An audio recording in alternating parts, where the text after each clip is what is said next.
같이 잠깐 기도하시겠습니다. 우리를 사랑하시는 귀하시고 자비로우신 살아계신 우리 아버지 하나님, 우리에게 영원한 생명을 주시고 하나님의 몸된 교회 가운데 진리의 말씀 가운데 살아갈 수 있도록 인도하시고 도와주심을 참으로 감사드립니다.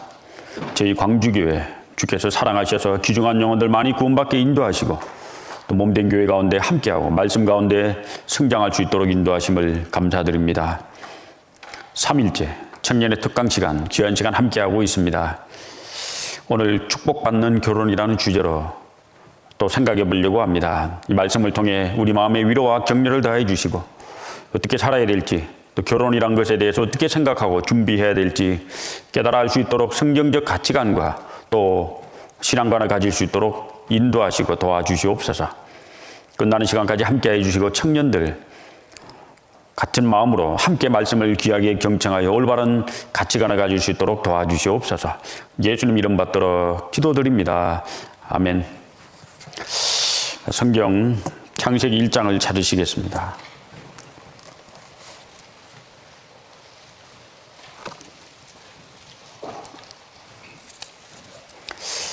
창세기 1장 27절, 28절 두 소절을 같이 읽어보시겠습니다.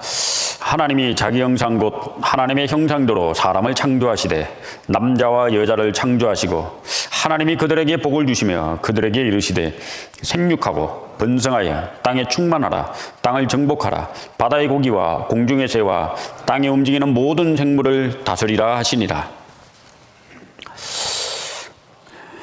존 하워드 페인이라는 사람이 있었습니다. 이 사람은 1852년에 북아프리카 알제리에서 숨을 거둡니다. 31년이 지난 이후에 1883년에 이 사람의 시체가 미국 뉴욕항으로 들어오고 있었습니다. 근데 그 사람의 시체를 맞이하기 위해서 미국의 대통령, 국무총리, 또 많은 국회의원들이 나와서 그 사람의 시체를 맞이하고 있었습니다. 도대체 이 사람이 누구길래 미국의 대통령이 뉴욕항까지 나와서 사람이 직접 오는 것도 아니고 시체를 맞이하러 갔습니다. 수많은 국민들이 나와서 이 사람 시신에게 모자를 벗고 존경을 표했다고 합니다. 이 사람이 누구길래? 이 사람은 작시자였다고 합니다. 시인. 이 사람이 작시한 노래가 즐거운 곳에서는 나로라 해도 내 쉴 곳은 작은 집 내 집뿐이래. 내 나라 내 기쁨 길이 쉴 곳도 꽃 피우고 세우는 내 집뿐이리. 가정의 소중함, 가정이라는 것이 얼마나 소중한 것인가를 미국 국민들에게 깨우치고 각성시켜줬기 때문에 대통령이야 많은 정치인들이 나와서 그 사람을 맞이했습니다. 사회가 아무리 발전해도, 과학이 아무리 발전해도 가정만큼 소중한 것은 없습니다. 엄마, 아빠, 거기로 탄생된 자녀로 말미암아 우리가 자랐습니다. 예수님도 하늘에서 뚝 떨어져 가지고 산속에 자란 게 아닙니다. 어디 고아원에 가 자란 게 아닙니다. 예수님도 아버지 요셉, 어머니 마리아 밑에 남동생 줄줄이 있습니다. 최소한 7명의 남매 가운데서 맏아들로 자란 예수님, 가정에서 자랐습니다. 그 가정에서 아버지를 공경하고 어머니를 공경하고 사랑을 받으며 예수님도 성장했다고 누가복음에 기록을 하고 있습니다.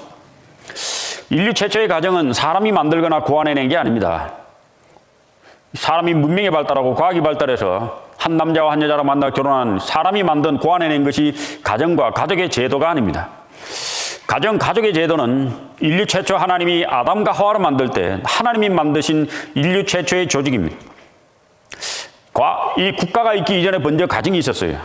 교회가 있기 이전에 먼저 가정이 있었어요. 사회 제도, 그 어떤 사회 조직과 제도가 있기 이전에 제일 먼저 만들어진 인류 최초의 조직, 그 조직이 바로 가정이라는 겁니다. 아빠, 엄마, 자녀들. 이 가정이 얼마나 중요합니까? 왜곡된 이 사회는 가정보다 다른 걸 더 사람 머릿속에, 가슴속에 집어넣습니다. 돈, 명예, 부귀영화, 세상에 사람들이 화려해 보이는 그 모든 것들을 머릿속에 집어넣어서 사람 머리가 쓰레기통이 된 거예요. 그러나 아무리 과학이 발달하고 문명이 발달해도 가정보다 소중한 것은 없습니다. 가족이 없으면 우리가 어떻게 태어나고 가정이 없으면 어디서 자랍니까? 한 아버지를 만나 한 어머니를 만나 우리는 양육받고 보호받으며 사랑을 받으며 자랐습니다. 우리 교회가 존재하고 있는 이 시대에 우리는 가정이 얼마나 소중한 것인가. 그리고 그 가정을 만드는 최초의 시기, 바로 결혼식이라는 겁니다. 우리가 살아있는 동안에 나를 위해서 평생에 단 한 번의 예식이 있습니다. 결혼 예식, 예를 갖춰 식을 행하는 거잖아요. 내가 죽은 이후에 또 하나의 식이 있습니다. 장례 예식.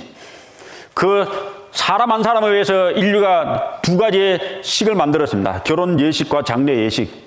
장례 예식은 내가 죽어서 한 거니까 하든지 안 하든지 뭐 잘 모르겠고, 뭐 내가 죽고 난 뒤에 하는 거니까. 근데 결혼 예식은 내가 살아있을 때, 인생에 단 한 번 나를 위해서 수많은 사람들이 모여서 일정한 절차에 걸쳐서 식을 행하는 겁니다. 결혼 예식. 나를 위해 단 한 번 하는. 그걸 왜 준비해야 되지 않을까요? 그리고 가정이란 것이 얼마나 소중한지 우리는 젊어서 아직 가정을 만들지 않았지만 가정을 위해 기도하고 그 가정이 무엇인지 정확한 가정관, 가치관을 가져야 됩니다. 하나님이 왜 인류 최초의 가정이라는 조직을 만들었는가? 그건 우리를 이해해야 됩니다. 그리고 어떻게 하면 이 아름다운 가정을 만들고 가정을 꾸려나갈 수 있을 것인가? 그리고 우리의 교회를, 우리의 가정을 후세대에 유전하고 물려줄 수 있을 것인가? 우리는 생각해 봐야 됩니다.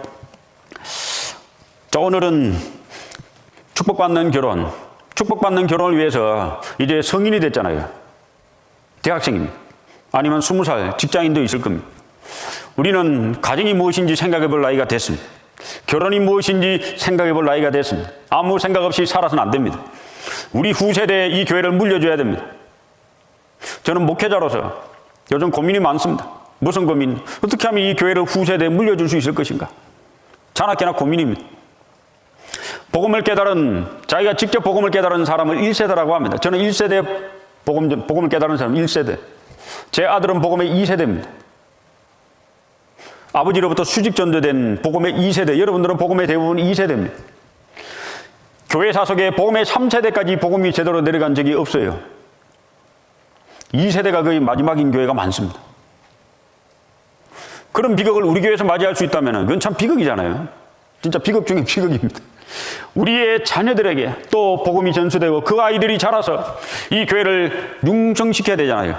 국가가 융성하듯이, 나라가 융성하듯이, 사회가 융성하듯이 교회도 더 세계적으로 확장되고 복음이 전파되어야 됩니다. 그 가장 핵심이 누구와 결혼하고 어떻게 결혼할 것인가, 그리고 결혼하는 가정을 어떻게 이끌고 갈 것인가가 엄청나게 중요합니다. 오늘 몇 가지 의문을 가지고 시작하도록 하려고 합니다. 결혼에 대한 의문. 일단 결혼을 해야 하는가? 이것부터 한번 질문을 던져서 답을 얻어 보도록 해요. 결혼해야 하는가? 결혼은 누구와 해야 하는가? 후입니다. 누구와 해야 되는가? 그 다음에 언제 해야 되는가? when. 그럼 어떻게, how, 어떻게 해야 되는가? 결혼을 위해서 무엇을 준비해야 되는가? 누구와 해야 되고, 언제 해야 되고, 어떻게 해야 되고, 그럼 무엇을 준비해야 되는가? 그리고 축복받는 결혼은 무엇이고, 그걸 위한 나의 다짐은 무엇인가? 차례로 한번 생각해 보려고 합니다.